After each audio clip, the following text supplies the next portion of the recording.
She's funny, she's smart, she craves chocolate every day, and she is the Greek goddess of comedy.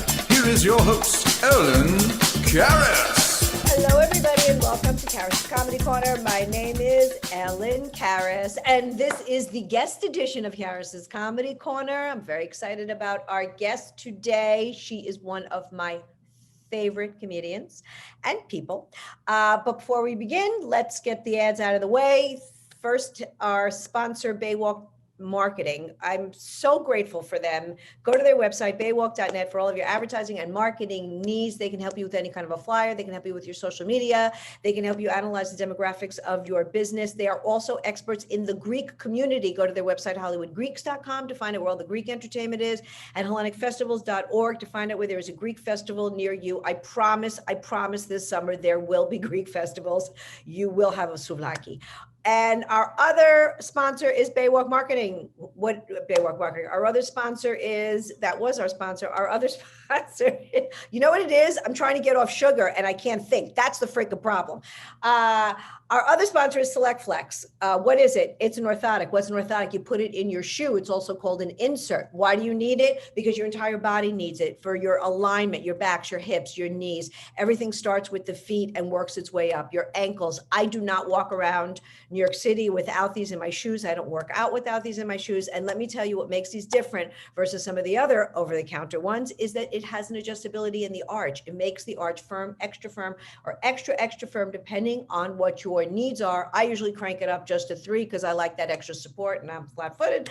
But they are fantastic if you pronate, active, stand on your feet, whatever it is. I'm telling you right now, just check them out. Go to their website, selectflex.com, SELECTFLEX.com. There is a 30-second video that will show you how these work with the turn of a key. And for Karis Comedy Corner listeners, there's a 25% discount if you type in the code FAMILY25, FAMILY 25, because you are like my family, except I like you guys more. There's a 25% discount. So check it out, selectflex.com. All right, I got through that.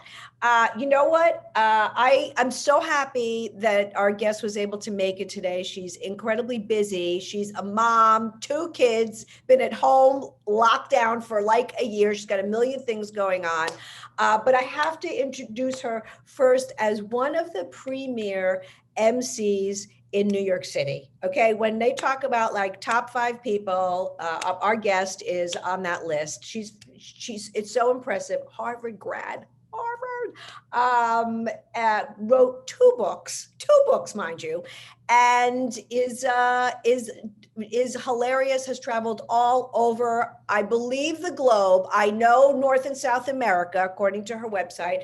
And here's another thing, has a law degree and worked in a law firm and was inspired by LA law and became a comedian. And we're going to hear all about her story and what's been going on. You got to follow her also on social media. She's hilarious. Welcome, Karen Bergreen.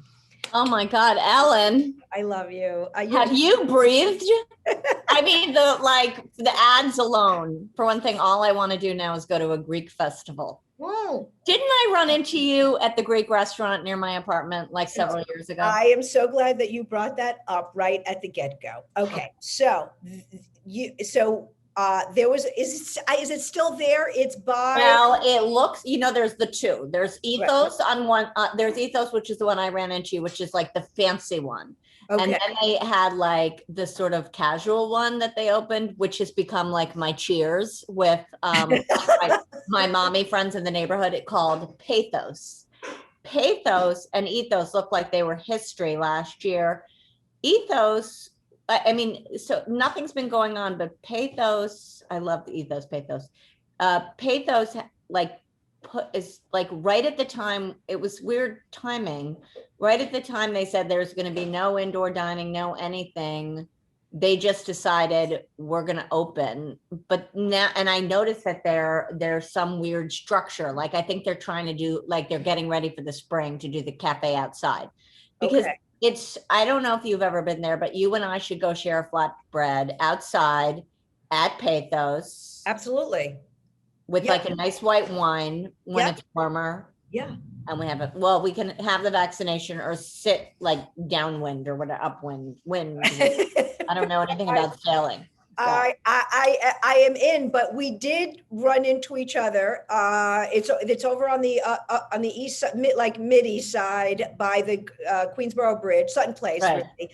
And I'll never forget. I walked in actually with a couple of girlfriends, and I remember that night we went to like some fashion show down by like Canal Street, like in a loft kind of thing. Anyway, we decided, and I'm not saying this is just Greek women, but Greeks will go out to eat, go do something, and then go out to eat again. Like that. It's just a constant. That's like my dream. I'm all about the second dinner. Yeah, exactly. So we walk in and you were there at the bar, and walked over you and we chatted, and I'll never forget, you had just come out with your second book. Oh, so this was a while ago. Okay. Yeah. Oh yeah. This is a good, it's got. Was I with anyone? Yeah. You were I think you were the girlfriend. Right. I was probably with the people that I now go to the other one with, because it's less of a to-do. Okay, go on. And we were talking, and I said to you, I've been dying to write a book. I'm constantly starting. And you have a book now. I have a children's book. It's a little bit, it's not the one that I wanted to do. And you said to me, don't, whatever you do, don't overthink it. Just write, whatever it is, just write a page a day, This was 6 years ago. Okay. And I have written all these I've started different topics, different this, different that. Nothing's happened. The children's book, how it did happen. That was 5 years, by the way, in the making. That is about godparents and the Orthodox Christian faith. So I'm a godmother. I also teach Sunday school. But with that, I had to get an illustrator because it's a children's book. So that was like a whole different, I would imagine that when I do my writing book, it'll be a little bit easier because I just don't have to deal with the illustration part of it. I mean, obviously it'll probably be needed to be edited to death. But anyway, I'll never forget. And you understand, I still think about what you said to me. Like that's still as if I saw you last night. That's so good. That was helpful, right? I'm taking it as I was being helpful. Totally, very helpful. And you did it. You're speaking from experience. So I definitely. It's literally, I say to people, don't say I'm going to write a book. Say I'm going to write. That's great. Because if you say I'm going to write a book, it's like books are friggin' long, Right. And it just seems so, when you're on your first draft, like you're on page 11, you're like, this is going to take me forever. But if you just say, I'm going to write a little bit every day, you're not thinking about a book. You're thinking about, you're just sitting down to write. And you said that to me too. And then now that you said I did. Yes, you said that to me as well. I find it so impressive for people to be able to do that. We had on Ophira Eisenberg, our friend. I love her. Okay. I know. It's like you guys, like I put, and people will pop into my head, but like you got like Sherry Davy, like I put you all like in the same category. I'm so proud to be part of the New York City female more than 10 years in comedy community, Right. There's a certain, we're all about, age equivalent and there's a certain bond. And even though look, I don't see you obviously often. No, but I feel like I saw you too much. I thought you were going to say, yeah, we saw each other 2 years ago. But there's like this connection, and then you start and you talk and there's also a really, really great mutual respect. And I want people to know that, because sometimes there is this notion about women and, it really doesn't, for the most part, doesn't exist. Right. Stupid, whatever that,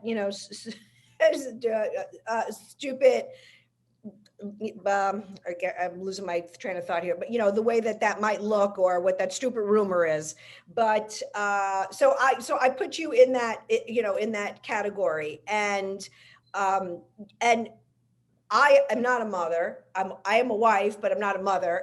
So I mean, then the next step is to be in this crazy business. It's so erratic. It changes from like 1 minute to the next. There's no consistency. The only consistency that you have is that when you get on that stage, whatever your allotted time is that you're going to do it, like that is probably the most time that you're secure, because you know you'll be on that stage for X amount of time, for the most part, you know. But other than that, everything else is up for grabs. I agree. Including your dignity. So, so to be able to do this job, this business, and have children, and you've had them the entire time, right? I mean, you got. No, I had them. I had my career for a few years before I had children. I probably had my career for about 5 or 6. But you know, what's funny is that my act changed dramatically. By the time my second child was born, I was like a different, like my, you know, persona was completely different. It wasn't, I didn't manufacture it either time, but it was just, you know, I always think of a comedy persona as like a part of you. You're sort of exaggerating this one aspect of your personality on stage and simplifying yourself a little bit for the sake of the jokes. And that one aspect was sort of my dorkiness before I had kids. And then I found that to be uninteresting. I didn't even realize it until retrospect. I was just like, this is so boring. Why am I talking about this stuff? When I had the kids, it suddenly became like the harried mother.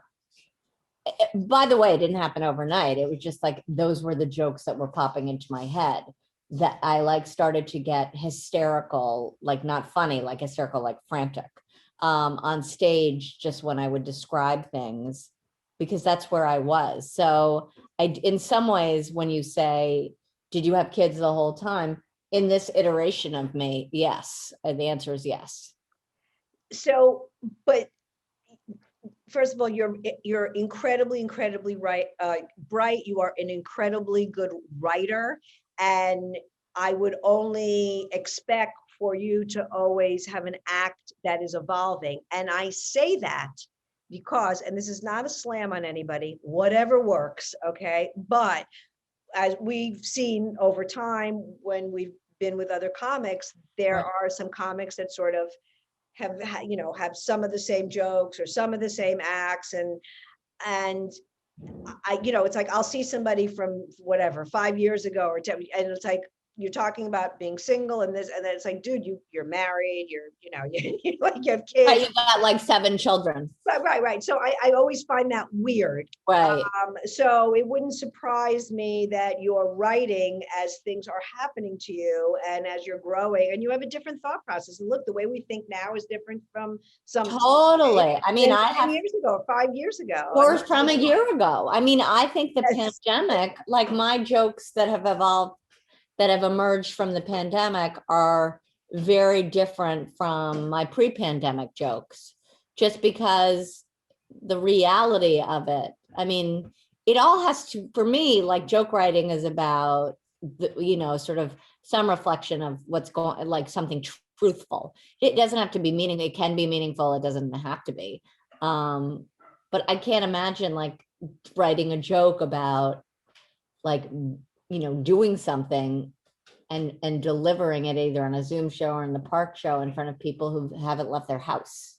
Right. You know what I mean? It's like, but none of us did anything. Like, you know, like we're all like not doing things. I mean, you know, it's like, how many Netflix jokes can you hear? So you have to kind of, you know, try to be original and stuff like that. But you have, well, one, you have 2 children and you have a full life, so things are going to come about. I mean, you know, in the beginning, just going to the store was something that you did that was mindless. All of a sudden was a thought process. Totally. And just now, you know, like putting on all this equipment and all this other stuff, and just the mandates that were coming from just everywhere, you know, just some like ridiculous stuff. And then the behavior that some of the people were showing on the street, you know what I mean? Either it was like if you got near somebody, it was, you know, this type of thing. It's like, oh, I didn't first of all, no one's cleaner than me. Okay. Let's like, I felt like writing a sign. Like I was a germaphobe before all of this. I've been washing my hands since the beginning of when I was able to wash my hands 1,000 times. So like, you know what's funny? I've been the opposite. Like I've never been a germaphobe. I'm not good. I'm not somebody who gets stuff like, but I've become incredibly scared of this thing because they say you can have all this natural immunity, but because this virus is so new, that the stuff that it acts in a very strange way. So, you know, like my behavior is really like, I'm like one of those people who's like, don't come near me. I'm the person who's like, don't come near me. And I realized that I'm terrified of this thing is really what I boils down to. You know, I'm trying not to be. So have you been, what's been the comedy scene for you in the last year? Have you done? I have not done anything inside. Okay. I know that some people are doing things inside, like there's sort of this like underground comedy thing happening where people are, it's like speakeasy kind of thing. I wouldn't do that. I think the people involved in that are a little younger or they've had the virus and they're like, whatever. Or they're just dumb. But I have been doing a lot of shows on Zoom, and I do a variety show with Corey Kahaney and a musical comedian who I don't know if you know, Cindy Kaplan, who is a genius.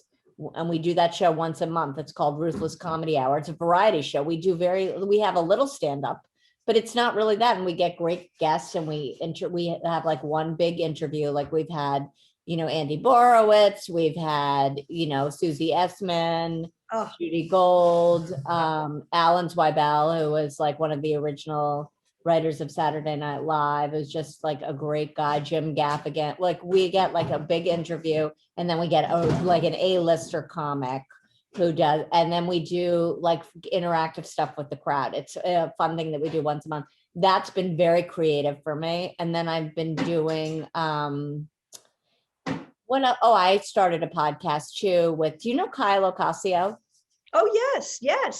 We have a mom podcast called Shut Up, Mommy's Talking. And we interview, literally all we do is interview other moms, and we talk about like parents that are worse than we are. Like this is not an advice show. Like it's literally like, let's just rage. And we're having a lot of fun with that. And then I'm trying to write something right now. I mean, I've kept very busy because I find that if I don't keep busy, I'll stress about when are they going to open everything up? Am I ever going to work again? Like you have that, like you start like I think so much of this pandemic is the psychological toll it takes on people.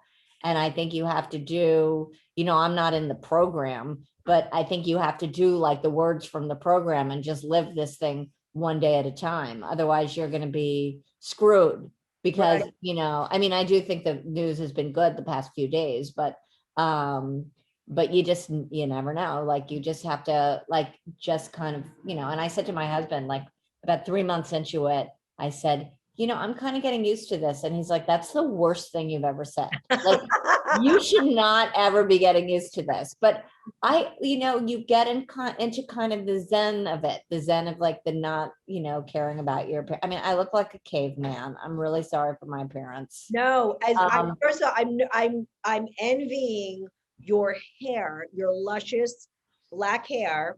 And just to let people know, because we put this also on YouTube, we do an audio, and this is the first time I'm on camera with this.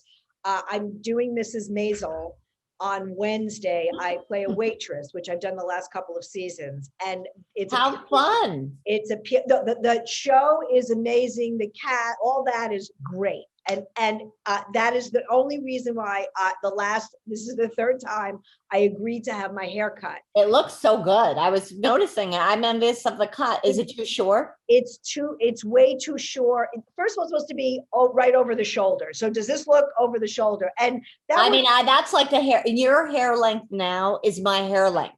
but now I have this really long knot because I haven't cut my hair because I'm scared to get my hair cut. Well, you know what? Maybe we get you on Mrs. Maisel because they'll just chop it right off. I mean, it's. To the Mrs. Maisel, do the people do it at the studio, or do you have to? Do they tell you? When I go to the wardrobe fitting, and actually I'm a waitress, so it's been the same uniform. Oh, and that was another thing. I was like, I hope I can get into this thing because it's pretty tiny. But honestly, you look skinny to me. Did you put on any COVID weight? I kind of stayed the same, but the one discipline I did before, and I promised myself that I would do, and it was for health reasons as well, is I work out almost every day. I work out. I do the same. I mean, actually, there was a gym in my building that just opened. I mean, it's not, to call it a gym is like a little, it's like a machine. Whatever works. Yeah, well, no, and they didn't have it open for so long, and then I begged, and so they have a thing where you sign up. Right. But before that, I would go on a walk, rain or snow or ice, like, because it's the mental health. It's a bunch of things. I used to work out at a dance studio, like Are you a dancer? No, but it was dance based. It was also strength. I did strength training. I did a whole bunch. Right. Yeah, you've always been very fit. So, well, I'm all of 5 feet. I'm Greek. You know, those genes don't bode well in the body business. So, and I love to eat. So it's like you got to do something. How good is food? It's delicious. How good it is. I love. That's all I have left. I mean, it's just the chewing, the whole thinking about it. You know, the whole thing. Are you a drinker or no? Not just, I do like a red glass of red wine 2 times a month or something. You know, I'm not. Oh my God, you're good. Okay. Yeah, I'm not. I don't like alcohol that much. You know what I mean? Drinks. But I never drank until I had children. But go on. I can't take the taste. But what I was going to say was I used to do that almost every day. I used to go to a place, sweat, like dripping sweat. Right. And then it shut down, and they started to do classes online. But I have to tell you, it was really difficult. First of all, although we moved, but where we were living, we had carpeting. So you can't really jump around on carpeting. Who are you married to? Do I know him? Who am I married to? Yeah. Of non-comic, okay, all like sorts, that. Right? Okay, from every aspect, and he's still wondering when I'm going to get a job, so anyway, the Mrs. Maisel thing sounds like you'll get like one of those paychecks from, you get them from the place. So it's not like somebody's handing you like a pile of cash in an envelope, like you get. Right, no, right. So you can show that. I fit on a payroll. Yeah. I can't speak. I don't know what words anymore. So anyway, long story short, I've been doing online stuff. I did find another place that was a little bit more suited for online, but everyday workout. And actually now we have like parquet floors, so it's much better for jumping around. As a matter of fact, in the other apartment, I bought a floor just so I can do it. But good for you. I had to. And also you have to sweat. That's how you get the toxins out. You have to. I'm with you. You have to do strength training. I mean, as you get older, you lose muscle mass. I'm with you. All of that. So honestly, I made sure I did. That was like the one thing that I wanted to do to really protect myself. So anyway, all that to say that I've been doing that. But yeah, the eating. I mean, I'll tell you what, I find myself have become complacent in going out. Because you wind up, your work is in front of your laptop. You can find a million things to do at home and all this stuff. And then it's like, oh, it's 5 o'clock and it's been cold. I mean, I wouldn't say we had a horrible winter. We've had colder winters and we've had certainly more snow. I actually thought this wasn't that bad. I thought this week. But it was cold. But what happens is the more you stay in, when you go out, it feels colder because you're right. So there's all that. And what we haven't had is a lot of sunshine, which is, affects your mood just in general. So I completely agree with you where before, like, oh, right now, let me go run to this, let me go there, and now it's like, oh, I'll go tomorrow. Oh, I'll have it delivered. That part, which is not good. So I hope when the weather gets warmer, I'll get out of that habit. But so as far as Maisel goes, it's a period piece. They require everybody to get their hair cut. I went on Wednesday and my hair was like down to here. And she said, are you sure? But there was no choice because it was either that or I do it the day of, and it would have taken too long and who knows. So, but what happened was she cut it, but then she took a shearer and she started to shear it. That Right. wasn't part of the deal. The deal was to cut it up to here. You know Did what you I'm have saying? a fit? Well, what happened is they start from the back. So I couldn't see what was going on. And then at some point I turned around, she goes, she goes, what do you look? I go, I'm taking a look. She goes, no, don't look. And then when I felt the shear, I go, what are you doing? Sorry, that's my dog. She goes, they want it, get this, they want it thin so it's easy to roll. So apparently, whoever was in charge or whoever saw last season's Mrs. Maisel and said, this is what this hair person said, that the hair was too long on everybody, so that they were supposed to cut it shorter. So anyway, it's uneven. So I'm not happy with it. I'm just I look like a 12-year-old boy is really. I'm a season behind. Were you in season 1 or 2? I was in 2 and 3. So okay. 4. And do you have a name? I'm a waitress. No, I don't have a name. I'm a featured waitress. You'll see me. That's so exciting. I told you, you'll see me. But are they nice? You know what? I tell you what. Yes, they're very nice. Rachel, who plays Mrs. Maisel, is very friendly. She's beautiful. She's like a little porcelain doll. A lot of dialogue on that show. I mean, they're in the back and they're like, right, you would love it. You know what I mean? Like they're in the back, they're writing away, they're editing. Amy Sherman Palladino is the creator with her husband. Right. And I was a Gilmore Girls person too. So yeah, I like it. And I also watched Bunheads. I think I was the only one who watched it. But she was weaned in the business, but she's very good at what she does. And what I will say is that there are a lot of women on that set behind the scenes, which was great to see. The assistant director. So it's very woman friendly and it's great, but they're very good. And so I'm looking forward to it. It's just, I'm not thrilled with this, but yeah, I actually think, let me just say this, because the first thing I noticed is you have a cute haircut. So even though it's not like because it's not like your idea of what you have, right, it looks good. I wish you could sort of recreate your narrative to like you have a good haircut, Well, it's good for comedy, right? I mean, pain is comedy. Right. And by the time you're out in front of people, it'll be long again. I hope so.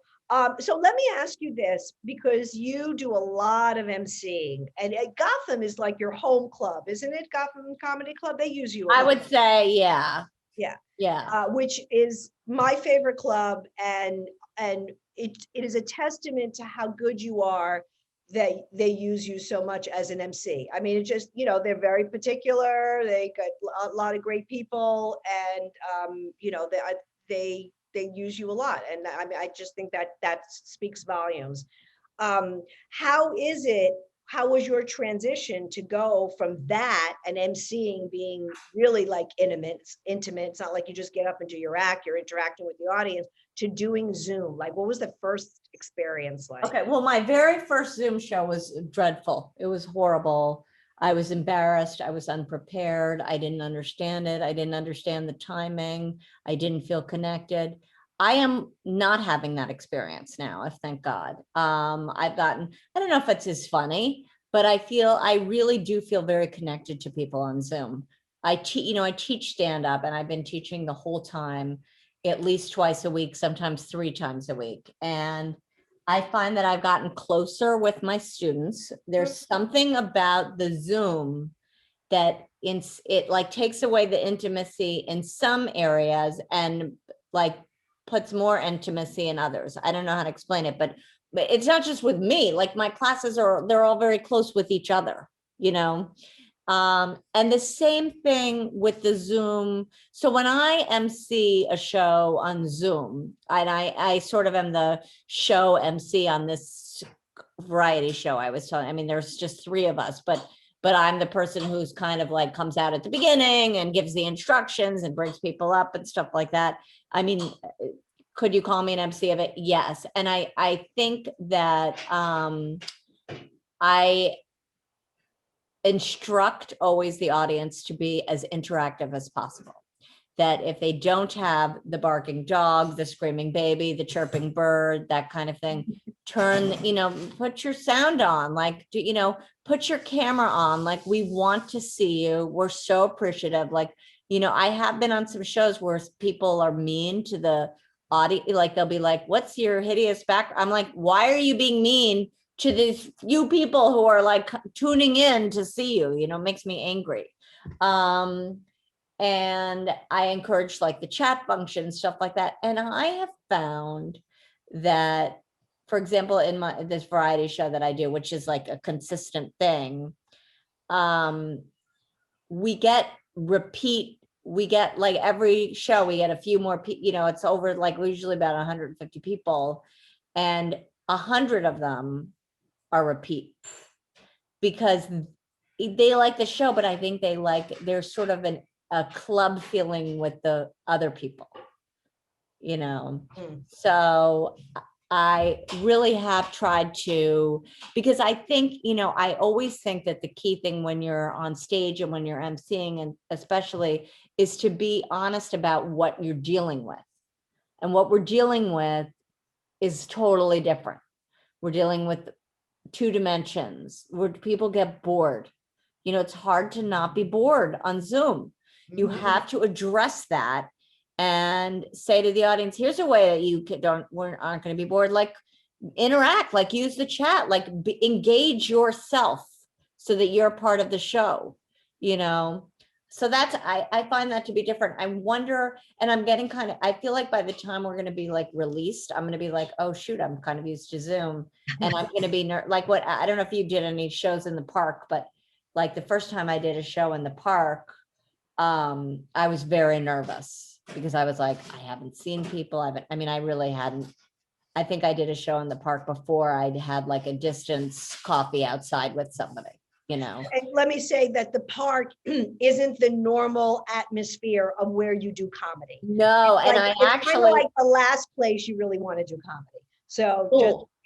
Yes, it's horrible. And in some ways worse than Zoom because the competition is so like, Central Park, all of the Central Park shows were sort of, under the table. There was no permit or anything. So you'd be on stage essentially, and then a musician would be playing the guitar, 2 feet from you. And you couldn't, it's not like at a comedy club where you could say like, you can't do that. Like, they have as much of a right to do that as I do, to do what I do. And like during one time, I remember over the summer, I was in the park doing a set, and I have a joke about being named Karen. And I was like doing my joke about being named Karen, and then like a Black Lives Matter protest, was like, came right, like they were so like vocal. And I didn't do it because I was like, I didn't want anybody to misinterpret it, but I wanted to be like, could you keep that down? Because I was like the Karen speaking to the manager, but I didn't want anybody to think I was being disrespectful, but I did. But it was one of those things where it's like all this stuff happens, like all these things happen. And I have a feeling that, in a year or 2 years, people are going to be like, what did you do? What did you do in the pandemic, whether it's a comedian or my kids, like, with their friends, like, yeah, I took my exams on Zoom. Where were you? Right. Yeah. It's a very, very different atmosphere. It's a different way that we have to work. So I, like you, my first Zoom, which was about 8 days after the New York City lockdown, I got a call from a guy that lives up on the Upper East Side, and he defected out to the Hamptons. You and I have, but the people that have stayed in the city, let that be noted. And so he was out in the Hamptons with his girlfriend and like his kids and their kids or whatever. And I remember he calls me up and he goes, listen, he goes, we're out here, we're bored and we need entertainment. So we're going to do like a dinner, and then we're going to have some, and then want to hire you and whatever. And it's funny because I think about them now and I say, somebody needs to check on them because they were bored after 8 days. They must have ate each other. Like it must have been Hunger Games at this point. That's so true. So get this, we go to do it. It was like at 9 o'clock, 9:30 at night. No, it was 9 o'clock. By the time I started, it was 9:30. Then everybody come down to the basement. They had really crappy reception.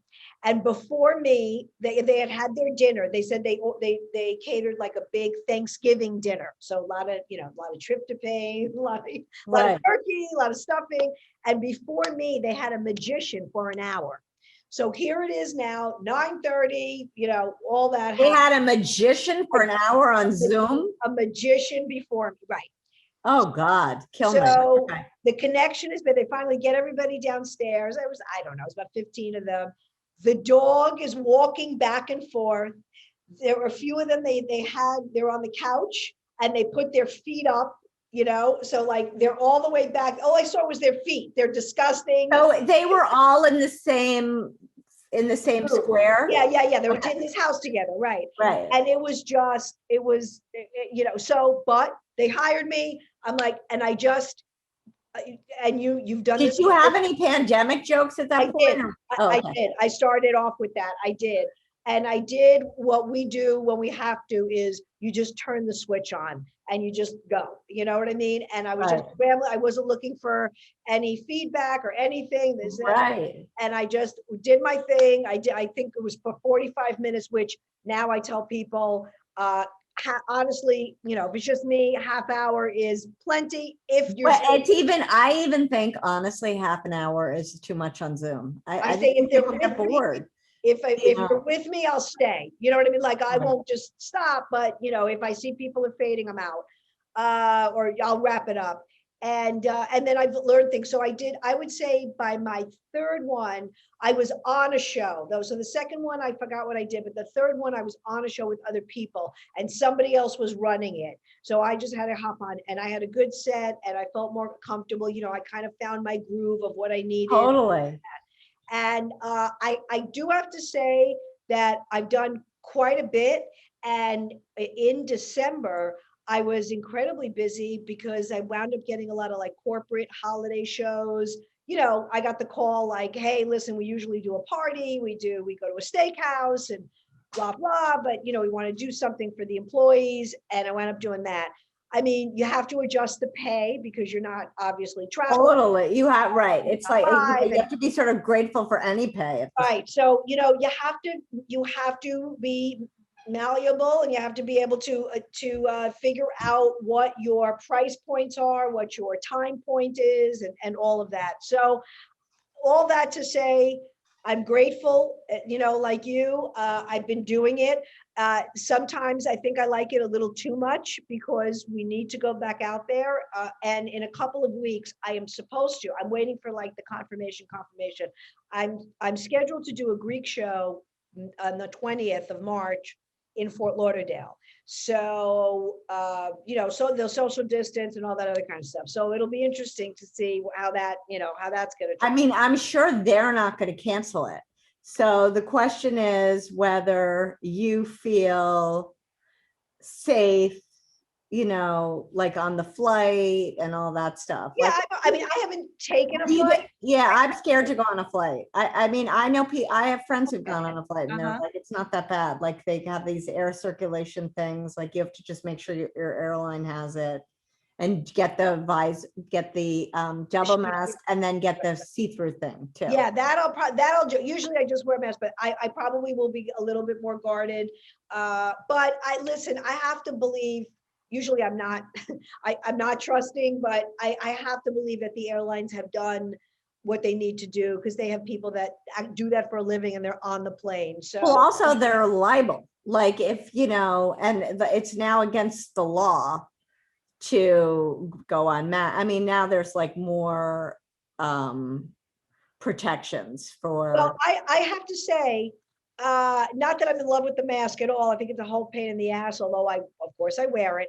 But on a flight, as you have seen, I have seen, well, we live in New York City, so we have seen the most disgusting things anyway. But on Right. a flight, you see the sneezer and the this and the that. So like I am really comfortable with the whole mask, and people are going to be more conscientious. You know what I mean? Well, I think people are going to wear masks now anyway. I mean, I went for a checkup the other day, and I said, for the first time, I was never somebody who got a flu shot.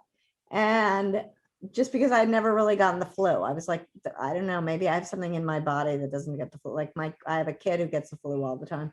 And he said, I haven't seen any flu. He had not one. Now, he may have had a patient who had the flu who hadn't called, Right. but he said he did not have one patient with the flu. And it's because of the masking and the fact that nobody's leaving their home. Right. But I do think the masking, it's not 100%, but it does make a difference. Right. Well, again, for those people that decide just to sneeze or to cough and not cover and not do, this motion, phew, and then you're like, and so anyway, that's not covering yourself. Okay. That's enough. Okay. I've got germs now. So, right. So you have it down. You know the drill. Yeah. Yeah. So I'm happy about that part. But, it's going to be interesting to see when we're starting to roll out. There's a hard date, I believe, for comedy clubs to open April 2nd at limited capacity, etc. The weather will get warmer. So we'll be able to be out a little bit more and do things a lot more. But it's going to be interesting to see what exactly happens with entertainment. I mean, I'm sure you analyze things from a financial perspective. I do as well. We've lost a lot in New York City. We've lost a lot of businesses. You live in a neighborhood you love. I live in a neighborhood I love. All these restaurants, we're just talking about the restaurants at the top of the show. They're all closed. Broadway. I mean, we rely a lot on tourism.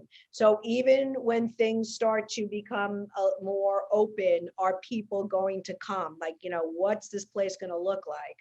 Comedy. I think people are excited. I think if enough people get vaccinated to get the herd immunity, I think people are talking about what they're going to do. People are excited. I mean, the thought though is that so many people lost their jobs and income during the past year. Like, do they have the money to go to a comedy club? Right. And how much can a comedy club pay its comics when they're operating on a limited capacity?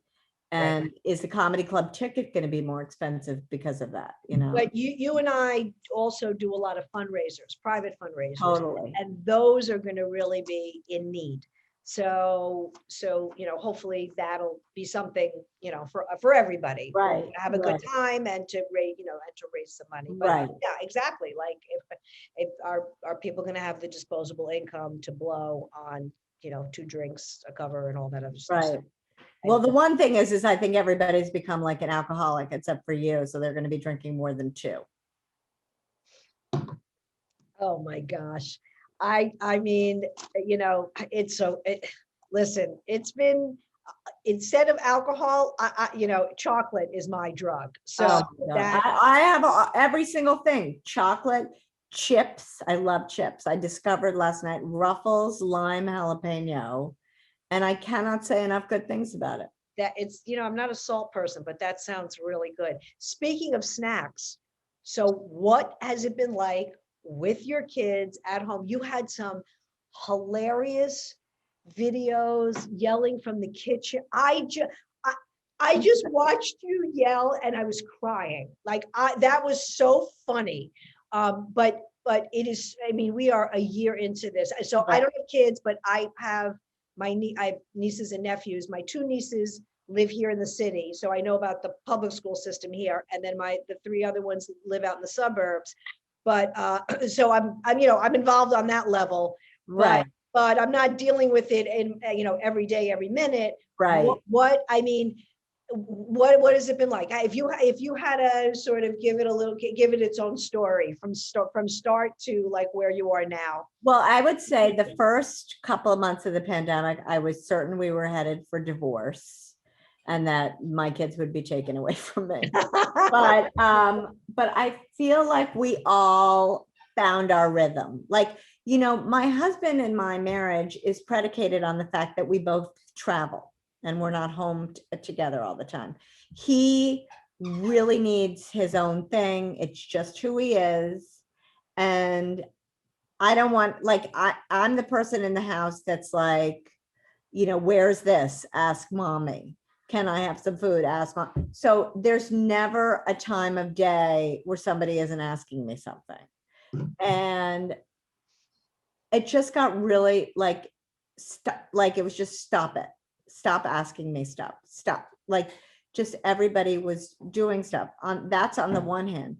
On the other hand, my poor kids who, I have one that just turned 16 at the beginning of this. I'm sorry, is he I know. already? Well, he's just about 17, but he turned 16 right at the beginning of the lockdown. My God. I know. Everybody and the other one, I know you for I know. That's how long we've known each other. Woo! So then, and my other one who's 14,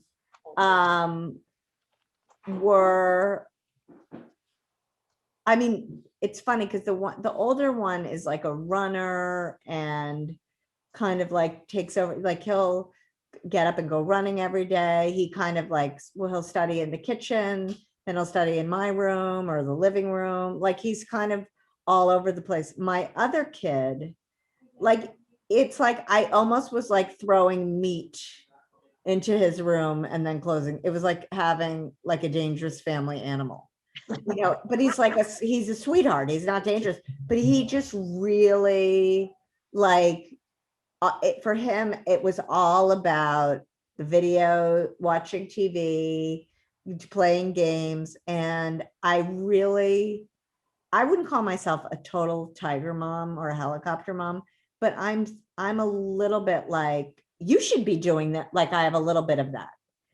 I kind of stopped during the pandemic because I really did feel so bad for these kids. And I was like, you just need to do whatever you need to do. And can I just say something? And the problem with the screen time is that they were also needed to have screen time for school was screen time. So it was too much schooling, which is the norm. They would be in a classroom, and then all the other stuff that they did on the screen. So it was and that kid is not like a sort of like the other kid has a little bit like, I've had too much computer, I'm gonna go. Like he just has that natural thing within him that's like, this isn't healthy, like I should stop. The other one isn't really like that. I mean, he had a blank wall in his room and he got a projector and a huge screen. It was like, he has more devices and more opportunities to play, and it's his thing. Like he loves it. And so you don't wanna take it away, even though it's not good for them. So we did over the summer, we rented a house in upstate New York and we had like, a TV there, but it was like an outdoors experience. We were on a lake. We, nice. So we, but that's 1 month, it wasn't the year. So I'm really looking for him. I'm looking forward to, reintroducing him to the world. He did, when things were like the numbers were down, he did go to like a friend's house for the weekend. You have to do a few things that are a little bit not 100% for these kids because they're bigger problems that could happen. Right. And they've been pretty good. I mean, they haven't done a thing like since the summer, they haven't done anything like that. And they, even like my older son is he's sort of intrepid. Like he'll go meet friends, they'll take food out and sit on like a park bench, when it's like 18 degrees outside, like, and, that'll be a story for them. Like it'll be, it'll be something to talk about. So I'm very excited for him. Like when it warms up, I'm excited for me, but I feel like I don't hate this that much. I think they really hate this. I mean, there are aspects to this that are horrible, but there are aspects of it, for me, I don't have to go to like the school meetings and stuff. They do them on Zoom. It's so much better. They're so much faster. They were a time suck. And You think things, what if you had to predict, what do you think will change? Let's say we're in a good place where things are safer. What do you think though is going to keep? And oh, that's a good question. So I think there's going to still be Zoom comedy, because I think there's audiences out there that don't like to go to a comedy club. They don't want to have to pay the ticket price. They're a little older, maybe don't want to deal with sort of some of the humor that's in the comedy clubs. They don't live in a place that's geographically easy for them to get to a place. And it can be sort of a last minute thing. So I think the Zoom comedy is going to still happen. I think, and then everybody I know who works in the business world has said, there's just going to be so many fewer, conferences, where you go to Hawaii, they're going to do it like on Zoom. I mean, that sucks for those people. And I think, and I do think some of this stuff for school for parents is going to be on Zoom now, which is great. I mean, some of it is just annoying. What about school in general? And let me just say this, some of I call them my kids, my nieces and nephews.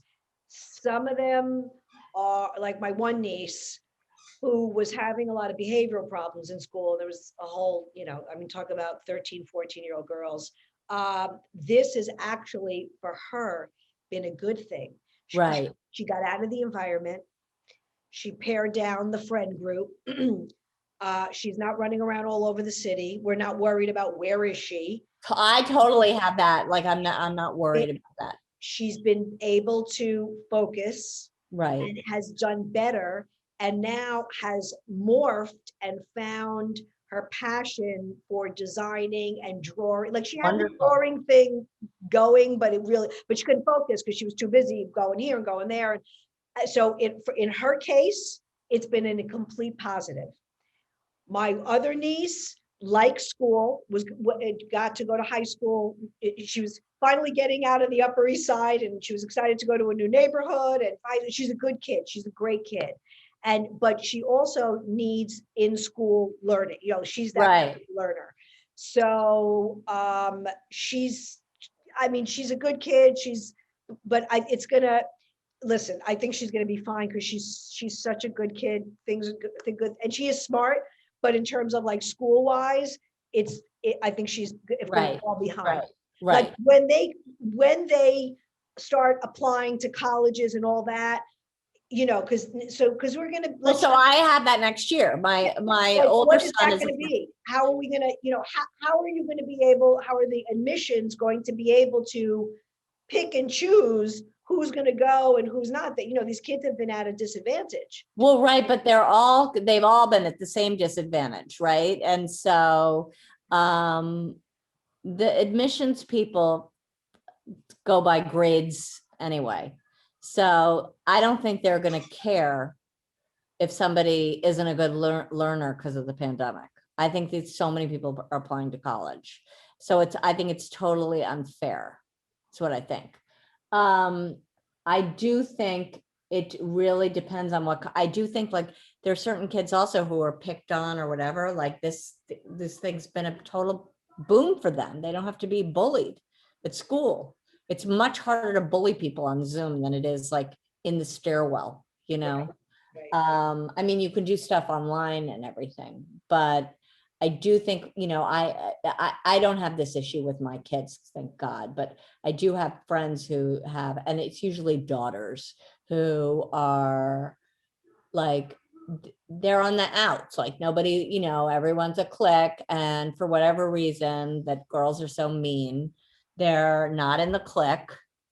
And it's not as in your face and doesn't make you feel bad when you're doing it from Zoom. So I do think that in that case, it's good. But I think these kids are, my kids go to a private school. So they've had some more, they haven't had a ton of in the school, but they've had a little bit. They actually shut down earlier than the public schools last year.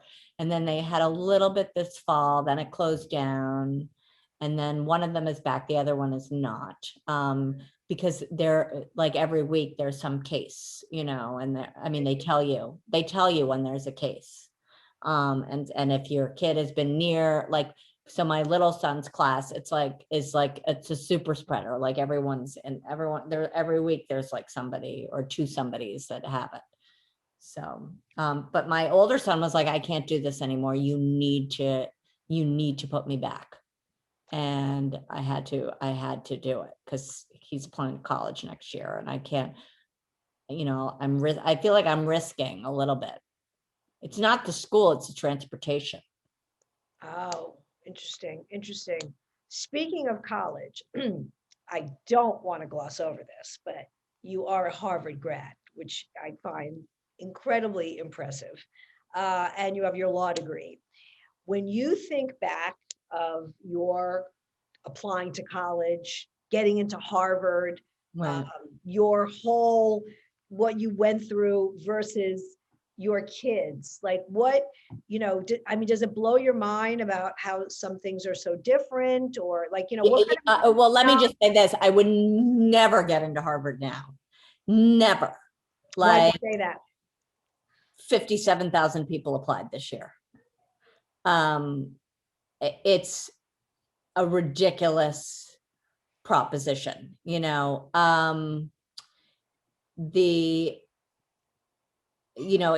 you look on the things, it was like one out of, I can't remember. It's like one out of like 100. It's just impossible to get into places now. I mean, kids that I know that have perfect SATs, straight A's, like they're president of the class, like everything. It's not that they're not getting into Harvard. It's that they're not getting into like what we considered to be safety schools when I was applying to Harvard.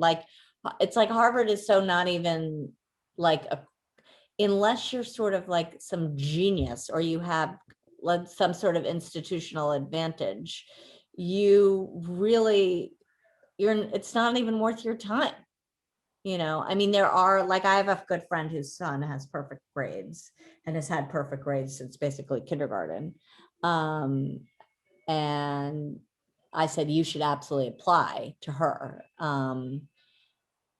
But you probably won't get in just because of the numbers. Do you know what I mean?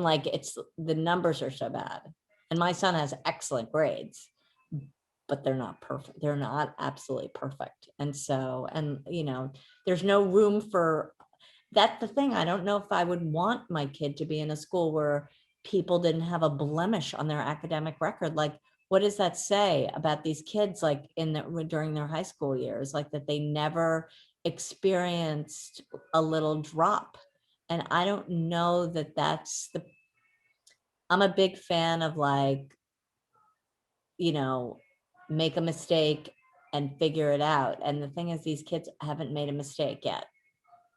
So I don't at all feel like, oh God, my poor son, he can't go to Harvard at all. He has no interest in it anyway. He'll go to a good college. We just don't know where. And then you went to law school. Right. And then you clerked. Right. What was it? What was that change to comedy? Where? Okay, so how did that happen? So yeah, well, what happened was I worked actually after I did something interesting. I actually went right to a law firm after law school, and then I clerked, which is a little out of order. And the clerkship is, I don't know if you know other people who've clerked, but the clerkship is super fun. You're basically like a mini judge because you're drafting the opinion for the judge, and then the judge fixes it, to make sure that it's, right for the, it's a first draft, and depends on some judges basically just sign the opinion that not like that. My judge was very interactive and taught me a lot. And it's really fun. And I loved it so much. And I thought, oh my God, I'm never going to find a job in law that's this much fun ever. Like I knew I didn't have I knew that I couldn't attain the record that I would need to become a judge because it's a very, very hard process. And I'd been doing comedy for fun. Like I'd been doing improv. I'd done a couple of little stand-up things. And a friend of mine was like, why don't you just try it? And like, oh, a couple of weird things happened. Like I got booked on this USA television thing, which was like a nothing stupid thing, but I got $75 in a t-shirt. And I thought, oh my God, I'm like, I actually thought I'm in show business. And it just felt like, I felt really alive. Like, and I met people really quickly who seemed, I mean, some of them ended up being deranged, but, you know, and I remember saying to a friend of mine, another lawyer friend of mine, I was like, I've gotten like 10 phone calls today and they're all from people in this comedy world. Like, it was just a weird thing. It just suddenly happened. And during that time, by the way, I wasn't making money at doing the comedy. So I was working at a law firm part-time writing for them. So. You grew up in Manhattan? I did. Where did you go to school? I went to a private girls' school called Chapin. Chapin. Okay, great. That's wait, hang on a second. I'm really good with information that I can't even use on Jeopardy. Was that the one that Gwyneth Paltrow went to? That was Spence. Ah, okay. I would have got that one wrong. Ivanka famously went to Chapin for like a year or two, but I think I actually think she was kicked out. No surprise there. Well, I live on the Upper East Side, so this is what everybody talks about. Right. You know, so I'm pretty familiar with. But I think the Seinfeld girls might go there. I'm not sure, or one of them. So you, what was it? So I don't know if you know this, but I was a CPA, so I worked for one of the big. Oh yes, now that you say it, I totally knew that. And you work at one of the big Wall Street firms, right? Oh, which one? Okay. I worked in derivatives. I was an analyst. Wow. So I have an MBA in finance. So wow. Okay, so you're more high powered than I am. No, not at all. And so I went to Fordham, so not Harvard, but I got my MBA at Fordham.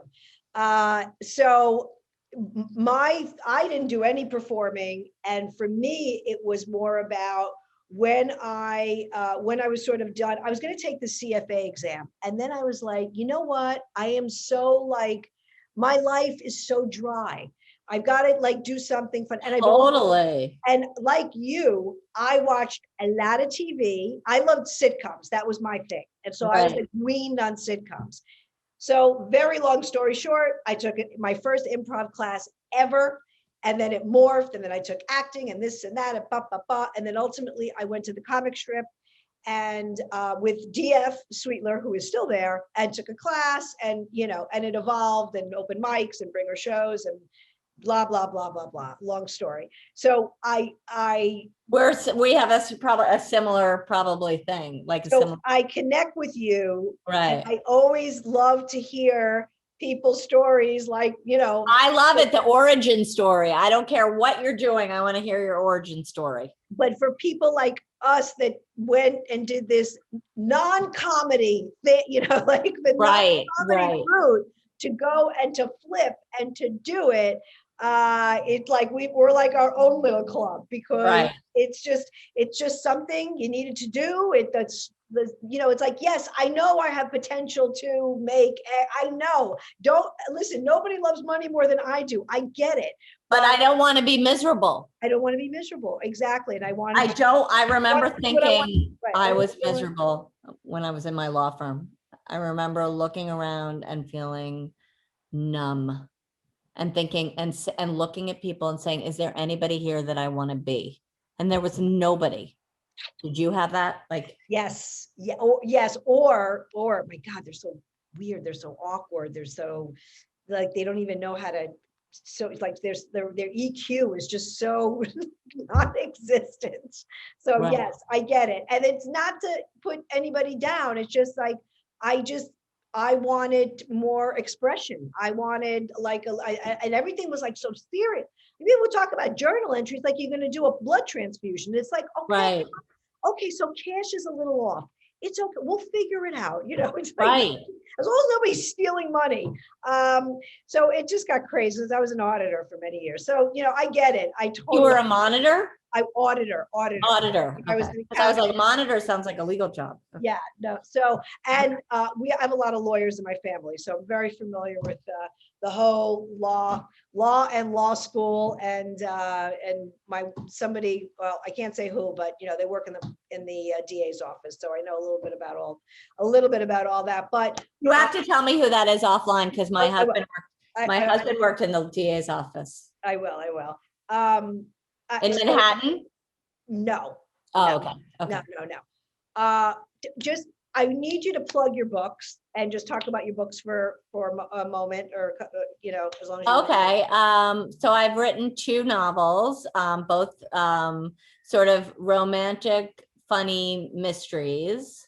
The first one is called Following Polly, and it's about a sort of quirky girl who's sort of lost in life, and she lives vicariously through this sort of bitchy popular girl from Harvard, of all places. And she follows her all over the place. Her name is Polly. And she follows Polly all over the place. And then Polly ends up murdered. And the protagonist, who's been following her all this time, it looks like she killed her, because there's like all this connection to her. And I've just told you the whole story. No, that's just the beginning of the book. It's fun. The character Alice is like a really fun character.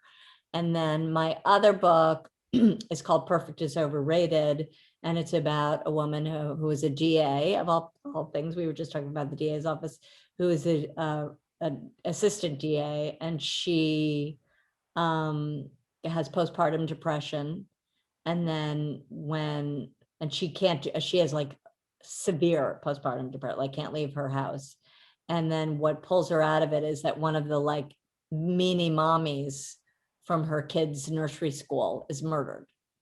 And so she's like, intrigued, to say the least. So. Oh, that sounds awesome. And they're both available on Amazon? They're both available on Amazon. I think I don't know if Barnes and Noble has they've been out for a while, so I don't know how many hard copies they have, but they're on Kindle and whatever I want to call it Noom, but that's like a diet. Oh yeah. I know what you're talking about. I still read hard books. I like hard. You do? What's funny is I don't. I actually have gotten really into Audible, but we never did an Audible for my books, just because they didn't really do them for every book back then, believe it or not. So yeah. And do you have any other books in the works? I'm working on something right now, just cross fingers, because it's a little bit of a departure for me, because it's less funny. But and how long did each one of those books take you? And how long have you been working on this one? I've been working on this one since January of 2020. It's usually about 2 years. And do you have a process, or do you just write when you? I just say I'm going to write a little bit every day, like what I said. There's no process. Practice what you preach. All right, listen, I got to go to the Karen Bergreen School of Writing because that's Ellen, I love talking to you. I love talking to you too. We really have so much in common. We do. Except I've never been on Mrs. Maisel. Let's do, but your hair looks much better than mine.